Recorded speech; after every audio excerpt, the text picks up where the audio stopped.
Open the glove box. Unhook the dampener arm. Push in on the sides of the glove box to release the stops and lower the glove box. Unclip both sides of the housing cover to remove it. Remove the old filter from the housing and clean out any debris inside. Insert your new filter with its arrow pointing up.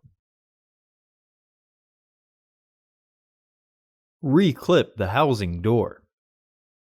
Reinstall the glove box assembly.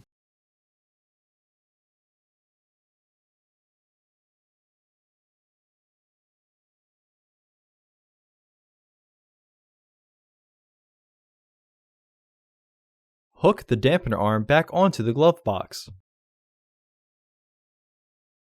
Close the glove box. Order your parts today at filterheads.com.